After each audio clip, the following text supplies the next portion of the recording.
ازيك يا أميرة، اخبارك ايه يا حبيبتي؟ انا حبيت بجد اشكرك في الفيديو ده، وقلت اعمل لك الريفيو كده بسيط. تستاهلي بجد كل خير على تعبك ومجهودك. بسم الله ما شاء الله عليكي، ايديك تتلف في حرير. ربنا يرزقك يا رب ويفتحها عليكي. ما شاء الله الكفر، كفر الركنة جميل، والخامة جميلة وكل حاجة، وان شاء الله مش هيكون اخر تعامل. يعني ما شاء الله ما شاء الله، انا مبسوطه على ان انا ما بعتلكيش مقاسات ولا اي حاجه، مجرد بس انا بعتلك الصوره. ما شاء الله،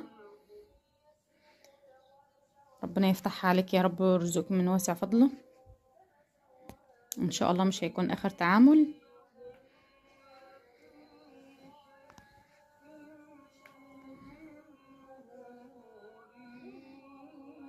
شكرا بجد ليكي.